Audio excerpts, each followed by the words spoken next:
Surrender is beautiful. These are my first words upon my rebirth on 5-MeO DMT. Breath is precious. Tears running down my cheeks. Can everything change in a moment? A whole decade of university, 2 decades in medicine. No one ever mentioned this. This is it, I thought to myself. This is the medicine I can believe in.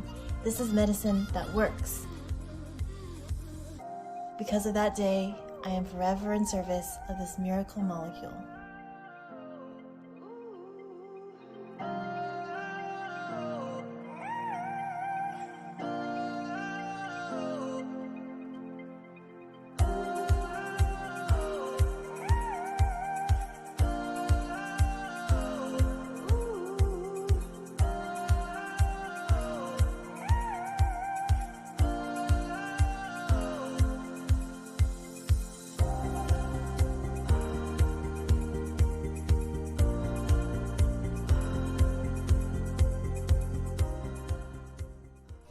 She has a doctorate in pharmacy, and she's practiced in a hospital and in the pharmacy industry for 15 years, so she knows her stuff there.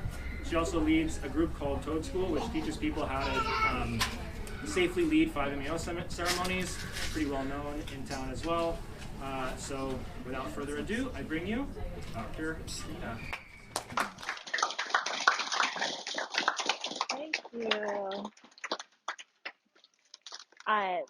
I just wanted to, first off, of course, share my gratitude for Anna and Kenny, and also the background of people who created this space and is building this community, because we all have questions and psychedelics are very unknown, and you can find all the experts on Google, but they really have done work in curating wonderful people to come and speak with you all. So thank you again, Anna and Kenny, for creating this community together. Yeah. And if you met my daughter, she's Araya. She'll be, making sure you guys are all right, checking in with you all every once in a while. So thank you, Araya, for your support in this too.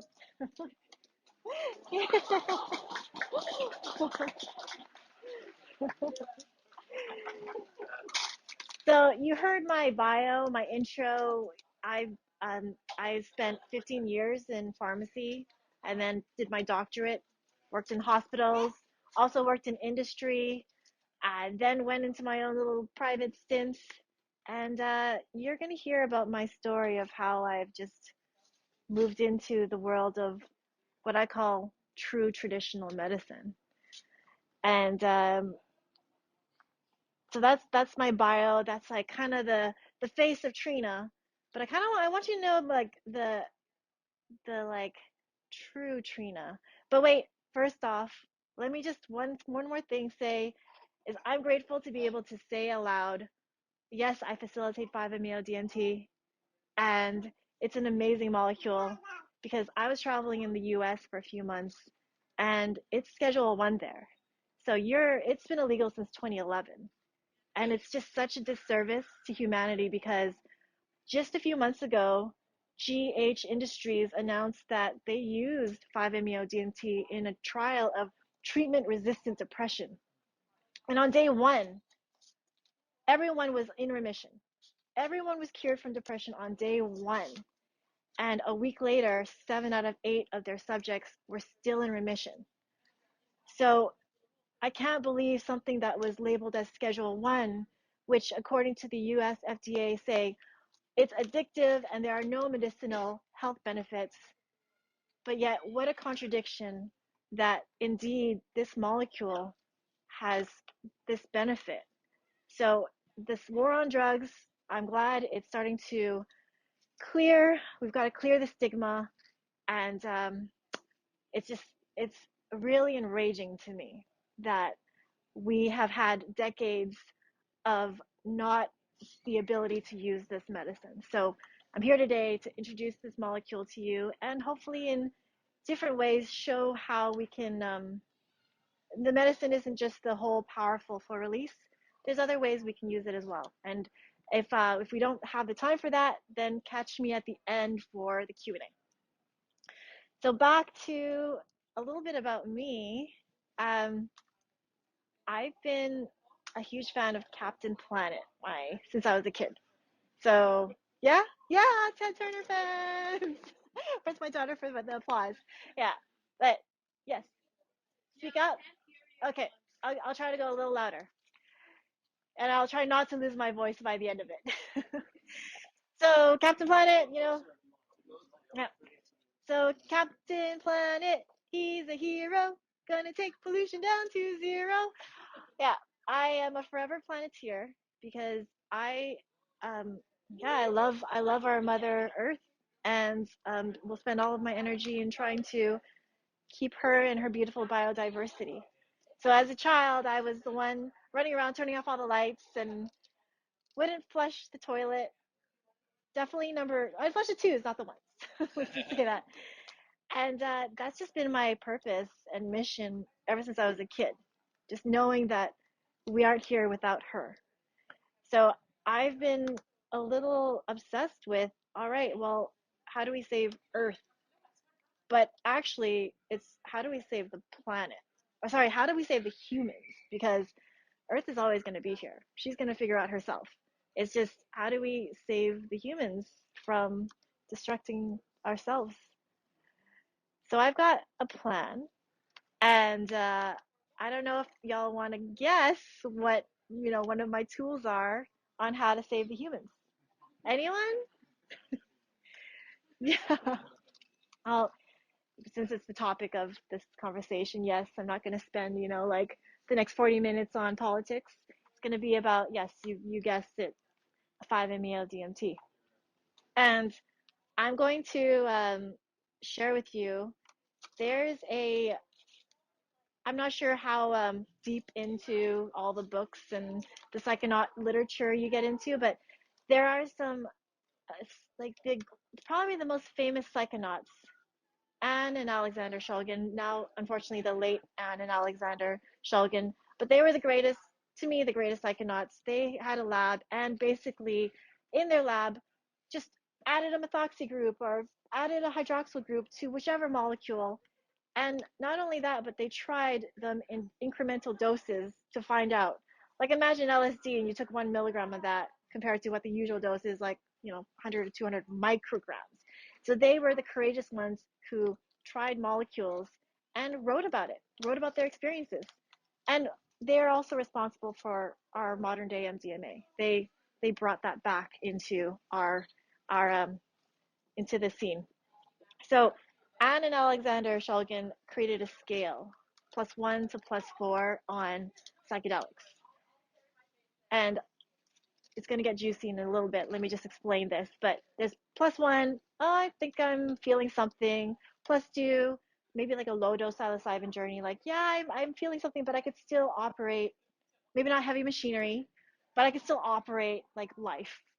+3 is like a high dose LSD. Like, I'm in it. Uh, I'm Alice in Wonderland, and there's no turning back until the clock ticks, clear.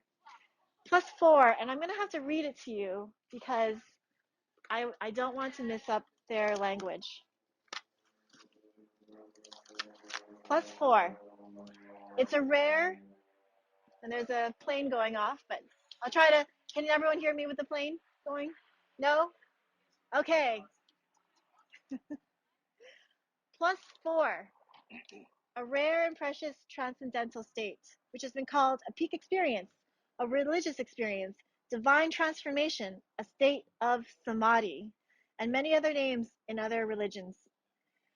It's not connected to the +1, 2, or 3 of measuring a drug's intensity. It's a state of bliss, a participation mystique, a connectedness with both the interior and exterior universes. Whoa, it's getting deep here.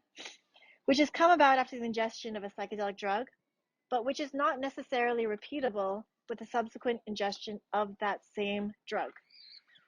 So, if a drug or technique or process were ever to be discovered, which would consistently produce a +4 experience in all human beings, it is conceivable, and I'm going to just underline and bold this part, conceivable that it would signal the ultimate evolution and perhaps the end of the human experiment. That's coming from the Shulgins. So, any geniuses in the crowd who want to guess what is the one molecule that they named?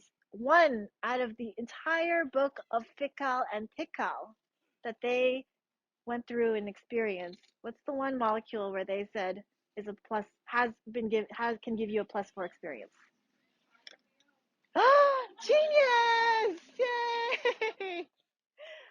Yeah, it's why I choose to work with this medicine. It's pretty powerful. And so why is it that 5-MeO creates that and not high dose LSD? I mean, high dose LSD can, but 4-MeO is pretty predictable. So you hear in many studies, if you go read up the John Hopkins studies, there's this term they call occasioning a mystical experience. And that is correlated with when you hear about, wow, they changed their lives, their life satisfaction went up, they no longer are afraid of death, everything's changed for them. It's when they experience that, their occasioned mystical experience. And I like to call that also ego dissolution. Ego dissolution. So 5-MeO DMT has the highest propensity of allowing that ego dissolution. And I'm going to throw out a nod to Dr. Thomas Ray. I'm a big fan of him. He's on like the edge of psychedelic science. And he's done all of the studies of like what's happening in the brain and the neurons. And he's identified that his belief is that it's about 5-HT7, which is a different serotonin molecule. So we keep hearing about 5-HT2A, and that's the psychedelic key. But why is it that all of them touch on 5-HT2A, but they all feel different? So there's actually a bouquet of different neurotransmitters and receptor subtypes that all these psychedelics are working on. And he proposes that if you have a high amount of 7 being activated, but a very low amount of 2, that's what's going to create the ego dissolution. And that's where 5-MeO DMT has that perfect balance there. So that's part of the equation of why is it a 4+. But there's so much more to that too. I mean, between the 7 and the 2, whatever mix of stuff is going on there, that 5-MeO DMT is creating that particular situation. Yeah, imagine like you're pressing really loudly on the 7, and you're adding the amplitude to the 7, and then you're just kind of like pressing really quietly on the 2A. That's his combination where he says will create ego dissolution. And another nod to him is I met him, and he I guess I'd like to proclaim, I think it's the end of the war on drugs, because we can make cinnamon psychedelic. He's a mad scientist. We could talk about this again, but yeah, if you got cinnamon in your closet, we can figure out how to make that psychedelic. And his name was Dr. Ray? Dr. Thomas Ray. Thomas Ray. So let's talk about the molecule itself, because we've got a large audience, and I don't know what your level of knowledge is. So 5-MeO DMT, it's DMT, yes. There are many DMTs. There's ayahuasca is NN-DMT with an MAOI inhibitor. Psilocin is DMT for HO-DMT, so it's a tryptamine. But this molecule is different. So when you say DMT, make sure you're like, oh, you sound smart now. You're like, oh, is that NN-DMT or 4-HO-DMT? Now you know. And this is 5-MeO DMT. Some people call it the toad. Some people call it 5-methoxy. I call it the 5. Take 5. And it comes from, there are actually a few sources. It's actually been found in some ancient shamanic pouches where they do the assays and they figure out, oh, there's actually 5-MeO DMT in here. It's the main ingredient in yopo, which is also another practice. But what's been made famous by Mike Tyson and Joe Rogan is the source that comes from the Colorado Sonoran Desert toad, or bufo, the source is bufo. And that is, it's really curious that most of our psychedelics come from plants. This one comes from an animal. And so this toad lives underneath the ground in the Sonoran Desert for about 8 to 10 months out of the year. My belief is meditating, right? Collecting all this DMT. And then she comes up when the conditions are right to procreate and like gorge. And that's when someone found out, like, hey, I wonder what happens if I catch her, secrete the, push on the secretions, dry it, and take a pipe and smoke it. But we're very thankful that we've discovered there is a method of ingesting it safely. If you were to lick it, it's cardiotoxic.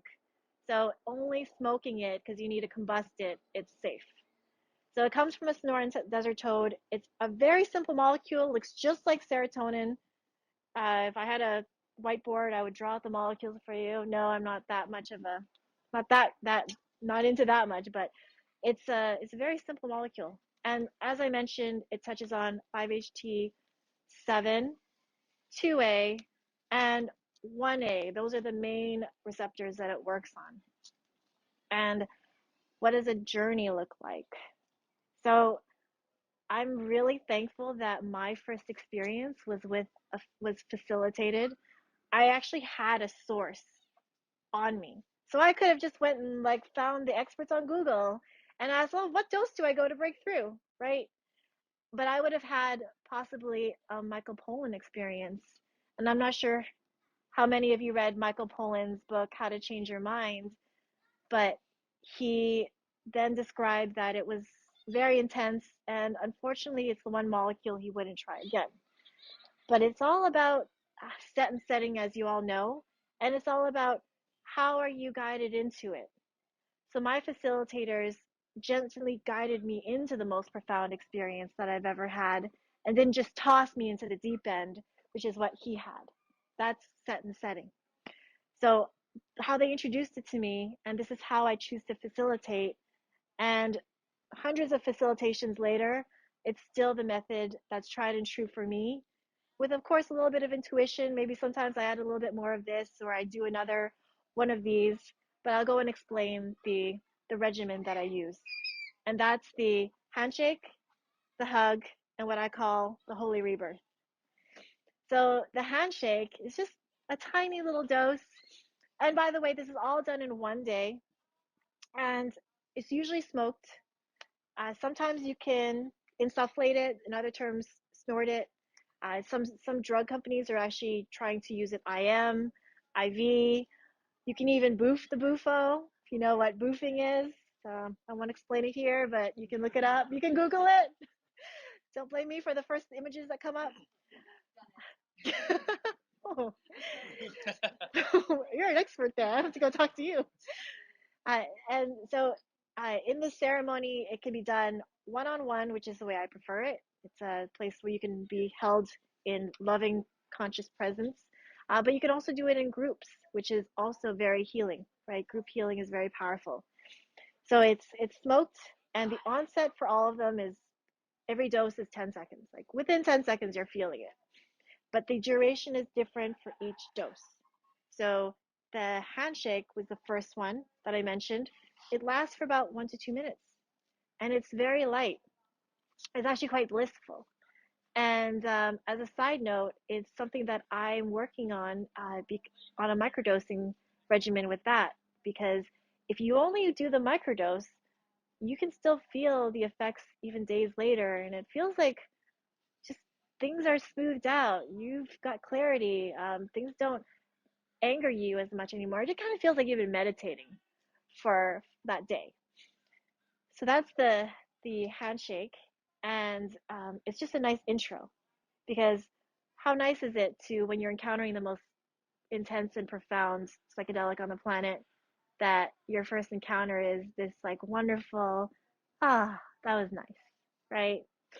Which then readies you for the next dose, which is the hug.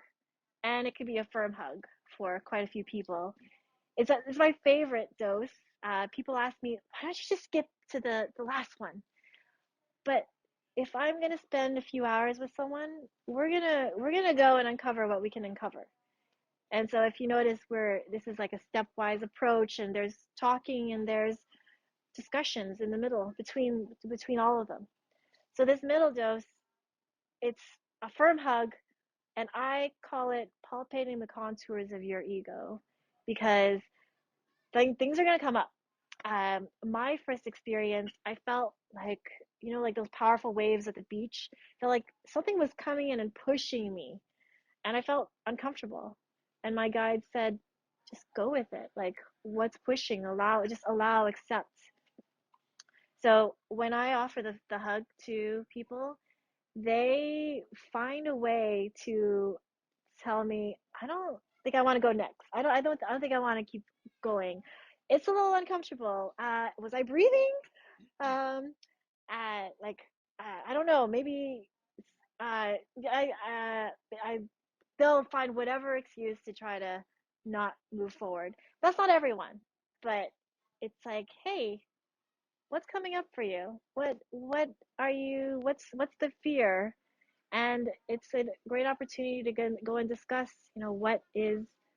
why, what is the nervous system doing, and translating that into the mouth, and let's see if we can calm that down and move into a state of, I am safe, I trust, yes, I'm willing to move on and surrender.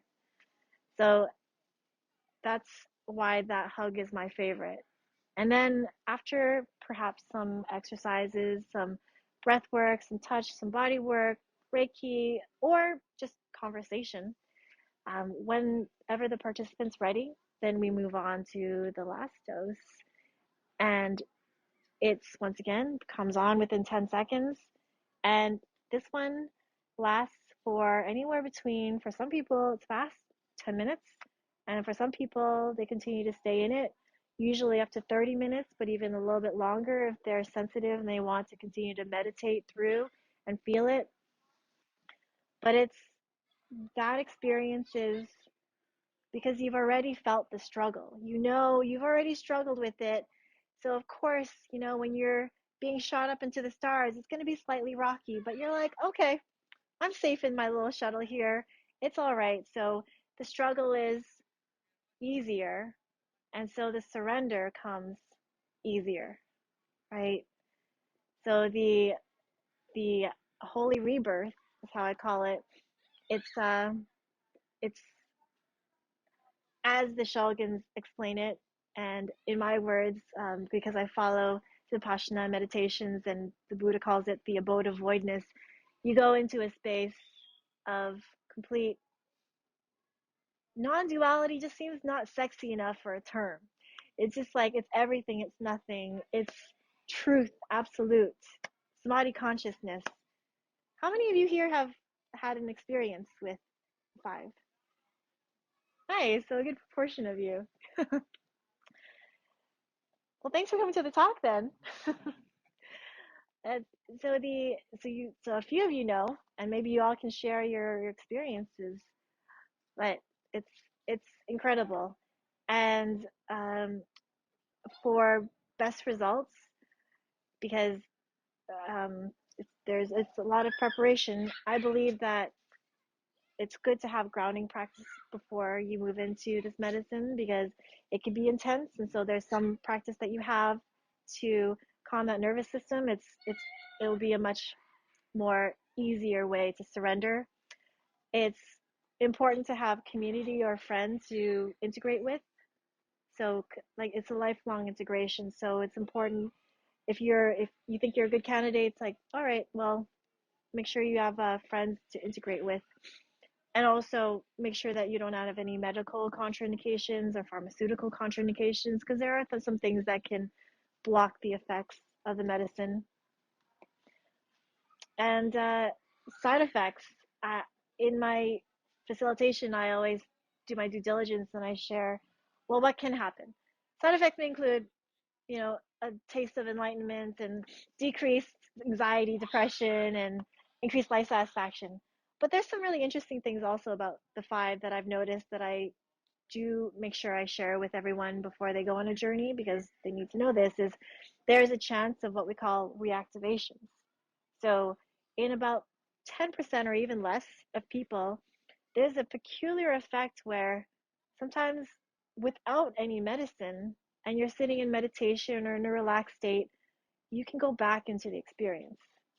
And it's important to prepare people for that, because it's like, what's happening? So letting them know, don't worry, it's usually when you're in a relaxed state. And if you don't fight it, don't resist it, it'll nicely smooth out, and just enjoy the free ride. That's what I say. There's another really cool side effect, which is I've been having vivid dreams ever since, and it's been years since my first experience. And that's a just what many people will report afterwards is, yeah, my dreams are much more vivid. And lastly, um, like I call it, you create a new anchor impression. So now if you have a psilocybin journey, or if you have even a cannabis journey, it takes on a bit of the flavor of the five, because you know where to go. You like with the five, it's like I've been there, and now with the taste of other medicines, it's gonna lead you there, and then you just let that happen, and then now you're in a new kind of five experience, and it's pretty. I mean, I'm grateful for it. It's amazing. Yes. Just to help me understand what you just said there, if you've had a five experience, Mm-hmm. and then you explore, say, psilocybin or other medicines, Mm-hmm. am I hearing you right when you say that it'll enhance the psilocybin experience? I believe so, and that's my own personal experience. Is it it adds another possibility for the psilocybin experience. It's just it blooms all psychedelics to me. If even cannabis. So yeah, when you're sitting in a cannabis meditation, I can it's like, oh, I feel like I'm going into a five experience, and then just open up to that and let that bloom, and it feels like a five experience. Yeah. So there's a range of possibilities. Feel like I'm a five salesperson, but it's like it's been such a life-changing experience for me that yeah, I want to share how it's changed other people's lives that I've facilitated for. So one of my poster children is and names have been changed for anonymity. I'm gonna pull a name out of a hat right now, and we'll call him Tim. So Tim was kind of just living a regular life, but just he was struggling with weight for his entire adulthood. His like marriage was going into divorce. He was just unhealthy and unhappy. And after receiving the first full release dose, like I still checked in on him, and he tells me he has changed his diet drastically, which means to him he barely eats any more meat, which maybe that's how we save the planet, at least one way. Him and his wife now talk about spirituality and read books together. He meditates and does yoga daily. So, and that's over 3 years later, and he's still the effects are still long lasting. There's another case, we'll call her Lori, and she's actually a five facilitator, and she was diagnosed with cancer, and we did the medicine together, and she woke up and she said, Trina, I was, I know what death feels like. I was ready to embrace it, but I now want to live, because now I know that there's so much to live for. I love my life. I love the people. I want to be here. So that was extremely powerful for her. And another case, which is, we'll call him, give me a name. Frank. Thanks. So Frank has been a transcendental meditator for over 30 years. He actually teaches transcendental meditation. He's been doing transcendental meditation since he was 4, and his parents are transcendental meditate teachers. And when he took his first full release dose, he jumped up and screamed, "This is samadhi consciousness." Oh my God. Oh my God. Oh my God. Oh my God. Oh my God. Like just jumping up and down because in all of his decades of meditating, he had never had the experiential knowledge of samadhi consciousness until trying this medicine. So I've got many more stories, but then we should go into my story, which is, so y'all heard, yes, I've been a pharmacist and, kind of was treading both lives. I was doing pharmacy and kind of doing medicine work on the side a bit. And after my first full release dose, it was like, oh, I know what I'm here for. And it melted away all the fears. And it gave me the courage to step into, how do I offer my gifts to others? And I've got to just keep doing that, because if I have a mission in life, it's to offer my gifts to others. So my pharmacy knowledge, I now offer uh, contraindications with pharmaceuticals. I do consultations for, and I was just sharing the 5 from that moment on, just activated to just share this medicine that was so powerful. So I left my comfortable, very prestigious role and went underground. And it changed my life, I have to say. So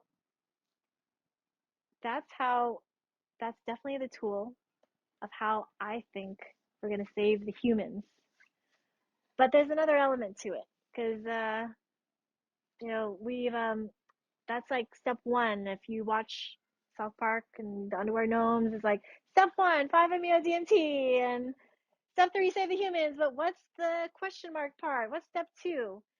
And I think we have to look to those who already have done the path and worked on an actualized uh, harmonious community. And so I'm going to give you, in part, another piece of wisdom that I've learned. And this has been so resonant to me that I share it wherever I can. And I'm just obsessed about it. I think about, like, okay, it's part of my structure framework of how I do all my actions now. So it goes like this. You all know Maslow and Maslow's hierarchy of needs, right? Bottom, like shelter, and then top is self-actualization. That's his pyramid. Well, did you know that? Does anyone know the source of where he got that from? Hmm? The chakra system? Oh, but that's an interesting, The root chakra, like shelter, yeah. money, and then the hot, and then the self-actualization is the crown chakra. So That actually, it fits. it actually totally fits. It's, well, a little history lesson is Maslow actually spent 6 weeks with the Blackfeet Nation, and that's, pardon? The Blackfeet, Blackfeet Nation. Well, their site is actually called Blackfeet Nation, but then they're also referred to as Blackfoot. So, in translation, feet, foot, I'll refer to them how their site is. It's the Blackfoot tribe or Blackfeet tribe, but we don't. Either way is fine. Maybe we should ask them though. But he spent 6 weeks there, and he lived among them, and he noticed that 80 to 90% of the people there had high esteem, which then is later to be translated into they were actualized. And he went back and reflected on his community and thought, I only think 5 to maybe 10% are actualized. So think about 9 out of 10 versus 1 out of 20. That's a big difference. So we have a lot to learn from this nation. And so if you remember the Maslow's hierarchy, the bottom, needs, and then security, and then love, and then self-actualization. It's a very individualistic pyramid if you think about it. It's just about self. The secret and what makes the Blackfeet what helps them and have them become the actualized community that they were. And unfortunately, it's changed a bit, but at that time, they definitely were. The bottom is actually self-actualization. So guess what, guys? You're already divine. You're already enlightened. Congratulations. Work's done, right? Because if the work's done, you're already at the top. Right? According to Maslow, you're done. But that's just the start to the Blackfeet Nation. The next step is community actualization. And it makes sense to me, right? Ram Dass says, if you think you're enlightened, go home for Thanksgiving. Because the traumas will keep coming. And that's whether that's through societal or intergenerational, they'll just keep coming. And so it's important that the community then is actualized. And what does that look like? Well, to them, in their words, it's you need a horse, you need a teepee, you need a blanket, we got you. Because we need to make sure your needs are met. Because you're born here with a special divinity, a gift. And your gift should be offered to the world. So we support you so that you can offer your gifts to others. An actualized community is where you're taken care of, where your gifts, you are supported in offering your gifts. Imagine that. And so the last step is cultural perpetuity. And that's wordy to me. And it's a little confusing of a concept, but it really means, in simple terms, it's you're the product of 7 generations before, and your actions and considerations should be about 7 generations in the future. And if our politicians were to act in cultural perpetuity, we would already have saved the humans and everything else, if you think about it.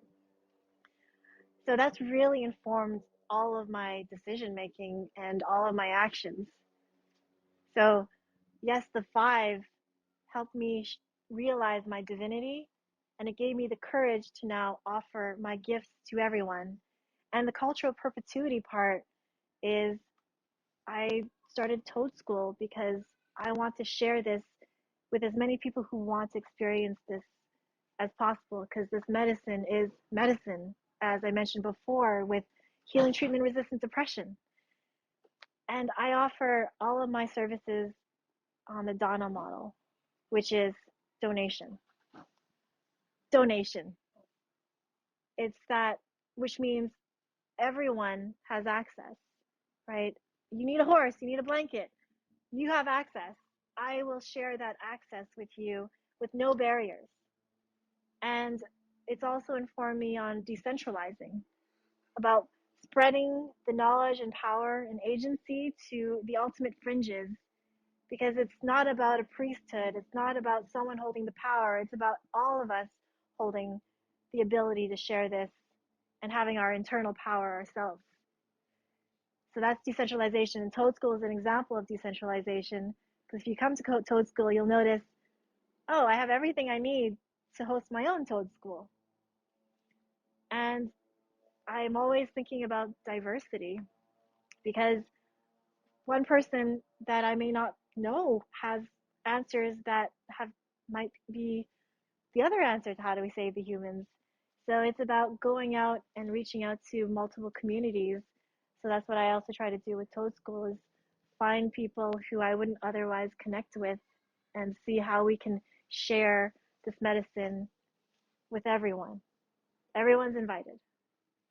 So this is my step forward into my lifelong childhood wish of how do we save the humans. And so if you'd like to join me, come chat with me, come see what a Toad School's like. If you want to know if the medicine is right for you, we can do a chat, and I also do medicine consults. And maybe come chat with me about what your plan is on how you hope to save the humans, and I'll be your #1 cheerleader. Thank you. Thank you for asking that. And I think, let's say a lot of people who have the experience, they say, whoa, I can't imagine ever doing that again. I'm good. I'm like, I got the message and I'm hanging up the phone. But there's sometimes life just kind of throws things at you, and sometimes you kind of forget the way. And so I do notice that those who are like, I'm good, a few years later they'll say, yeah, I feel like I need a little bit of a refresher. I kind of forgot. And so it depends on the individual and their practice. Like if you are going back and doing thoughtful integration, like there was a lady who did psilocybin, and every Thanksgiving she listens to the soundtrack and then uses that as another meditative way of going back, and she still stays in that like she still says like she can experience that profoundness. So I think it's up to the individual. And I mean, I visited a few times, but I also try every new batch that I receive too. So if it were me, I think I would probably visit it maybe every few years. But I think it is up to the individual. It isn't one of those like, oh, every few seasonal thing. It's just kind of when you're starting to feel as if you're like, I think it's time. I think people know when it's time. Yeah. It's completely different. It's um, the mechanical elves and the like cool colors and all of that. Like that's ayahuasca or an NDMT. And a lot of times you're stuck in the waiting room if you're just seeing the colors and haven't broken through. So that's called the waiting room. But five is, I'd say it's interesting. Those who are very visually inclined, they see visuals. But for many people, most people, it might be a little bit of like, I see a little bit of, the flower of life and white and black, like some patterns, but it's just the feeling. It's kind of like there's this sutra, like there is no eyes to see, there's no ear to hear, there's no skin to touch, there's no tongue to taste, there's no nose to smell. You're you're your observer self. You're everything. You're everything, and the senses are all gone, and you just are observing. That's what it feels like. So it's fully just the experience. It's very, in a way, just feeling it instead of the senses being distracted by things. Like there's this gentleman named Ronald Metzner. He writes The Jaguar and the Toad, and he's been through, I think, thousands of experiences, or like he's witnessed this thousands of experiences, and he's used to put both. He used to put NMDMT and 5-MeO together and smoke it, but he just realized there's no difference. The 5 just takes over, and so there was no use, and you're just wasting NM. So it's just you're just beyond senses with 5. Sounds like you're describing the heart sutra and you're describing a samadhi, an enlightenment experience, which can't be put into words. It cannot be. It's right. Truly ineffable. Okay. Wow. Okay. I like that. Wow. There are many groups out there that are working on it. So it's about, hey, it's available now in Canada. Let's offer this to people who are going through, whether they're curious about consciousness or whether they're going through depression. It's available now. And then I think there are many groups. I know before when I was with MAPS, they were talking with many of the health authorities about bringing in psilocybin. And I would love for this 5-MeO to be the end of life medicine. I think that would be the ultimate. I offered it to a girl who wanted to become a death doula, and she said, this is the medicine that we actually need to be offering in this stage. So I think it has absolute applications in all realms, hospital and just day to day, just as an upkeep, it's been shown to have neurogenesis and neuroplasticity properties. So as anecdotal case, I know someone who's offered this to their father who has dementia and Alzheimer's, and he was taking it, I can't remember what period of time, but after taking both doses of he took psilocybin and 5-MeO DMT, and he no longer has the diagnosis of Alzheimer's. What? I know. So he's looking to try to start research on that. I'm like, how can I help? It's broken down by CYP2D6, which is a liver enzyme. So if you're on any medications that block that, and actually even so a lot of a few SSRIs do block that, so then you're going to have an increased amount of it in your system. And you should also avoid MAOIs with it as well, because it blocks the pathway, and you're going to just it's just like too much all the time, and it's not clearing either. So there are some contraindications with it for sure, and so that's why it's important. Everyone who comes to Toad School learns about the contraindications, and I have something on my site that is a little paper on how to review contraindications for all psychedelics. TheDharmacist.com. So instead of the pharmacist, it's the Dharmacist. Yeah. Thank you. Everyone after a 5-MeO experience, interestingly, like you can basically drive the same day, but of course you want to just make sure that you're in your nervous system has calmed down. But people feel very activated and they feel great afterwards. It's like, once again, feels like you've meditated for hours. You've just had like a soul spa day. So I haven't heard any come down effects from it. Yeah, from at least anyone I've asked, or no one's brought it up. Yeah. Yeah. All right. We do got to wrap up. Trina, thanks so much for your time. You're welcome. I'm planning on hosting a weekly microdosing session with sound healing. So, of course, by donation. So if you're interested in that, put your name down and I'll send out an email and tell you when and where. It's actually next week. That's Good. perfect timing then. It is perfect timing. If I don't get my name in there, can I just go to the Toad School and post my name? Yeah, it's toad.school is the site too, and you can sign up there. Okay, cool. Yeah, we still got spots. How often do you do the Toad Oh, amazing. So informative. I was actually at Toad School 4.0. I remember, and this was just a refresher, so it was really nice to see you guys again. Yeah, definitely. No, good answer. It was great. Really informative. Yeah. I think it Yeah. was really good. I mean, I've been to Toad School, so I knew a lot of it. My approach to healing myself, healing all my complex PTSD, is approaching from top down, just self-actualization first. And so I think 5-MeO resonates with my healing path most. And yeah, she just echoes back what I already want to do. I want to do a hug dose mid-November. And I want to go to the next Toad School too. Yeah, what I resonated most is just what her vision is, her purpose. And for me, I've always had a dream. Well, my dream now is uniting the world. It's been like that for a while. Inspiring. Yeah. Cool. Very informative. Very nice. Great speaker. Loved it. Trina's a great speaker. Love her energy, love her enthusiasm. And she touched on all the points. Touched on all the meaningful points and answered all the questions quite well. So, good job. A real level of trying to connect with ultimately what and who am I about.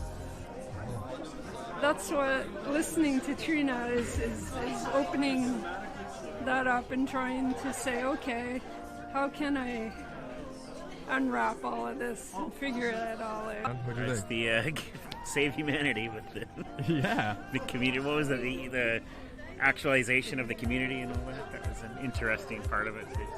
Cool. Awesome. Good new perspective for me. I feel great hope for the future in maybe more different ways, and I feel I feel I always have suspicion when I come to people's talks, and and now now that I've met Trina, I can see that she's a very solid and humble and beautiful person, and very aligned with her heart, and I feel like I can really trust her, and I'm just really excited to actually work with this medicine.